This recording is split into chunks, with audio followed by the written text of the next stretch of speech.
I want to give a special shout out to all my patrons. First, thank you so much to my Bibliospren, Bibliohowler, Bibliomancers, and my new Bibliomancer, Samiyaji. It means a lot to me that you are giving me your extra support toward my passion and hobby. Hi everyone, Patrick here, and today's video, it will be SFF Spotlight episode number 77. And yeah, we are in the month of December now, the last month of the year 2024. And after that, we will be reaching 2025. And well, I cannot believe that I'm already at episode number 77. I hope that this one will be another great episode for all of you.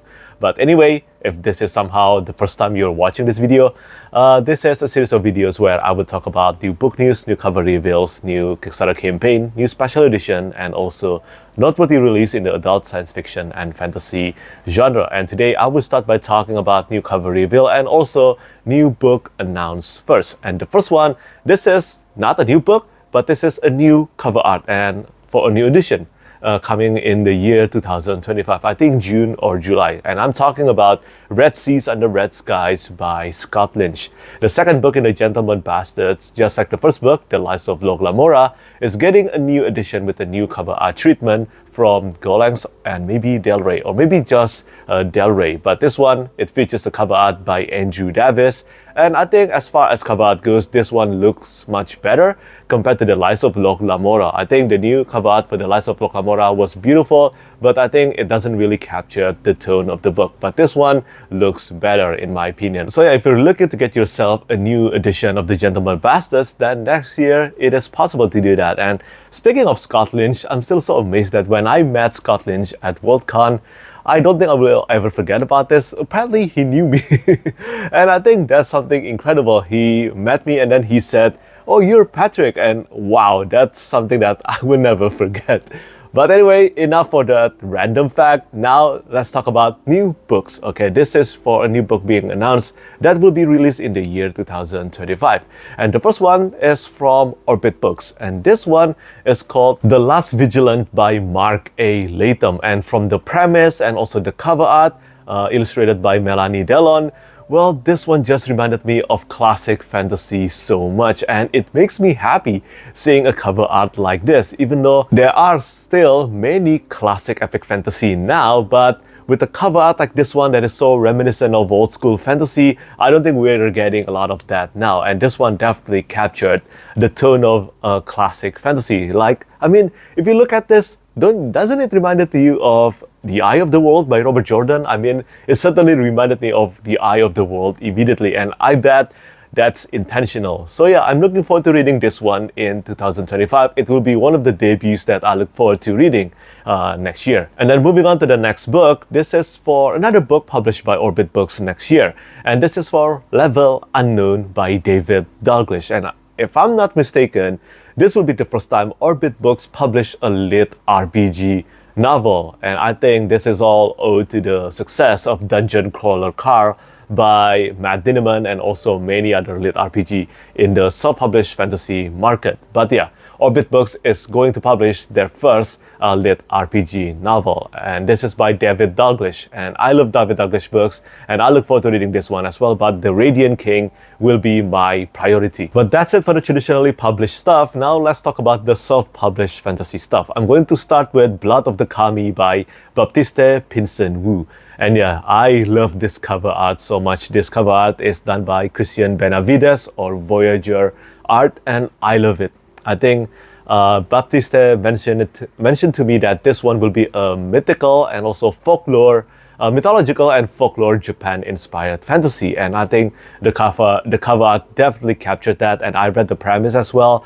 I think this will be a tale about friendship, and also many Japanese folklore will be included in this book as well. And I will be reading this one for sure. I haven't read anything by Baptiste Pinson Wu yet, but this one will be the first one. Blood of the Kami or Blood of the Gods. Kami is gods in Japanese. So it will be released in 2025 as well. And then the next one, this is for To Kill a God by Ben Galley. And this is the final book in the Emaneska or in the Skalusen Chronicle series. And I am proud of Ben Galley for this. For those of you who don't know, Ben Galley is one of the first authors who decided to take the self-published fantasy route even back when it was still not popular at all. self-published fantasy has come a long way, a really long way from the time when Ben Galley started writing and publishing his debut novel. It has been a long time coming to see self-published fantasy market being this popular and highly praised now. So much more better. I mean, compared to the first time when I started reading and reviewing books, even back then I still had the double standard against self-published fantasy. But all that has changed now in 2024. Sure, there will be some bad remarks and all that, but I think the situation has changed completely. Self-published fantasy is definitely a viable route for authors now, and in some cases, so much more successful than traditionally publishing. So yeah, I'm proud of Ben Galley to be able to finish this epic journey, even though I haven't read anything by him yet. And moving on to the next one, this is for a new book by Pickering, and this is for The Swamp. The cover art is once again done by Dusan Markovic, and again, this is a lit RPG fantasy series. And I haven't read this one yet. I have read only one book by Pickering, and that one was for Heliotrope. It is a classic epic fantasy novel, so I still need to read more books by Pickering. But I did enjoy Heliotrope enough to read more books by Pickering for sure, including her science fiction series. I think the title is Moonchild. Yeah, really looking forward to reading that one as well. And finally, after this, we will talk about special edition, and then after that, Kickstarter campaign.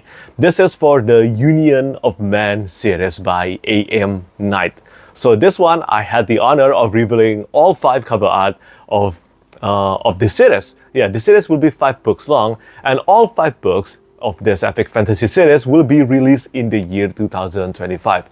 All 5 books, so you don't have to wait for the series to be completed first before jumping into this one, because all 5 books will be released and completed in the year 2025, and all 5 books have the cover art done by Jeff Brown. And yeah, I look forward to reading this eventually. I don't know whether I can get to this one next year or not. If possible, I want to, but again, that's the same situation with so many books in my TBR pile. And now, let's move on to talk about special editions. And of course, I will start by talking about this from the Broken Binding. This is something I'm excited about. I have been working on this for the past 6 months, I think, since July or since June. But this is about Blood Over Brighthaven by M.L. Wang, the Broken Binding edition. And take a look at this cover art. This is done by Danlin Zhang, and also the front end paper and then the back end paper, they are done by Raphael Pinna and Peng Lu. And it will include black and white interior art as well by Peng Lu. So yeah, I've been working on this for months now. Trust me, it has been hard keeping this a secret, because when I got approached to work on Blood Over Brighthaven by The Broken Binding, I immediately wanted Danlin Zhang to be the cover artist, because I knew what I wanted with the cover art, and not only Danlin Zhang got everything that I wanted, she exceeded my expectations wonderfully. I mean, this is one of the best cover art that I have ever seen. And yeah, I have read the books. It is one of my favorite books. I love the Sword of Kaigen and also Blood Over Brighthaven. I think M.L. Wang is one of the best standalone fantasy writer, and I look forward to getting myself a copy of this Blood Over Brighthaven Broken Binding edition. But let me know what you think about this edition. I think it looks gorgeous, and seeing everyone's positive reaction have been super rewarding to me. Jeff Brown did not work on the cover art for this one, but he did work on the typography for this one. So yeah, everything turns out beautifully in my opinion. Let me know what you think about this edition. And also for the next one, Jeff Brown did work on the board art of this one. This is for Eragon by Christopher Paolini. So for the Inheritance Cycle, the board art, all of them will be done by Jeff Brown. And yeah, I think this one turns out fantastic as well. And I think if you have read Eragon, you will know which scene this is near the end of the book. But that's all I will say. If you haven't read it, I think Jeff Brown really nailed the scene amazingly. If you want a copy of the Broken Binding edition of Eragon and the rest of the Inheritance Cycle, it is still possible to get it. I mean, the books, the sales haven't begun yet. So if you want to make sure you don't miss out on them, make sure to fill out the interest form that I will attach in the description down below. That way you will have early access to the Inheritance Cycle by Christopher Paolini Broken Binding edition. I think it will turn out very beautiful. But moving on to the next one, this is not the Broken Binding edition. This is from Illumicrate. It has been a while since I featured anything by Illumicrate, but this is for their 10th anniversary edition of Arc of a Scythe by Neal Shusterman, and this one features a cover art and edges by Tom Roberts, and I think this looks gorgeous. I know that Arc of a Scythe was supposed to be one of my priority series this year, but I couldn't get around to it, but I still think that this is a beautiful looking edition. The cover art looks gorgeous. I mean, the Scythe silhouette, and then inside there are illustrations. I think this is a beautiful design, and I look forward to reading this one. I don't know whether it's through this edition or maybe through the paperback edition that I already own. But anyway, this series, I think this is actually a YA. Probably, I could be wrong about that, but I think this is a YA. But regardless of the target market, I know that it is very highly praised, especially the first 2 books in the trilogy. But that's it on the topic of special edition. Now let's talk about Kickstarter campaign. I only have 2 to spotlight, and both of them haven't gone live yet. For the first one, this is from Wraithmarked. Of course, it is from Wraithmarked, and this is for the Wayward Children by Shannon McGuire. This is the Omnibus edition. So yeah, Wraithmarked will be publishing a deluxe edition of the first Omnibus, which will contain the first 3 books of the series in one volume. And it features a cover art by Lena Richards. Absolutely beautiful cover art in my opinion, and also designed by Shawn T. Look at the design and also take a look at the cover art. I think it's really a nice touch that the typography, it mingles with the ribbon from the front cover. I love it very much, and I think out of all the books published by Wraithmarked, this is one of my favorite design from them so far. So yeah, if you're a fan of the Wayward Children by Shannon McGuire and you want a copy of this deluxe edition, make sure to check out the Kickstarter campaign.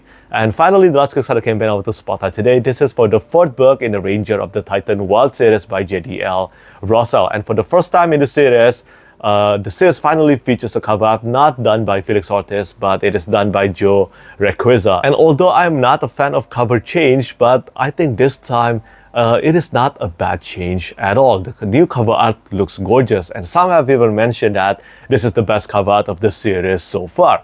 And yeah, I haven't read this Horizon Zero Dawn inspired fantasy series yet, but I certainly look forward to doing that someday. And that's it on the topic of Kickstarter campaign. For the last 2 topics, these are for TV show adaptation. And for the first one, actually the first one is not a TV show adaptation. This is a video game adaptation. And I'm talking about the 4th Witcher games by CD Projekt Red. It is currently on progress. That's really, the announcement is really that. CD Projekt Red Project Polaris is currently in development phase. And yeah, I'm a huge fan of The Witcher 3 Wild Hunt, so I definitely will play this one whenever it is out. I haven't played a Cyberpunk yet. I don't have the time. I still have so many video games that I want to play, but I don't have the time to play them. I haven't even finished playing Final Fantasy VII Remake, and that's so crazy to me. So yeah, this news definitely excites me, and I look forward to the development and more news about this game though. And finally, for the last topic, this is about Arcane. So Arcane has ended. Season 2 has ended, and that means Arcane, the show, the series, has ended as well. But the creators have mentioned they are already developing the new series, the new League of Legends TV show. And it will be taking place in the same world, but in a different area, unlike Arcane, not the same area as Arcane. I hope it won't take too long before this show premiered. I mean, it has been in development for over a year now, and Arcane was just amazing, especially animation and art direction wise. It is truly phenomenal in my opinion. I have no complaints on those fronts. And yeah, that's really it. That's the end of today's episode of SFF Spotlight. As always, do let me know what you think about every news that I spotlighted in the comment section down below. And yeah, as always, thank you so much for watching, and thank you for your support. Bye bye. Lastly, I want to say thank you so much once again to all my patrons who keep on supporting me.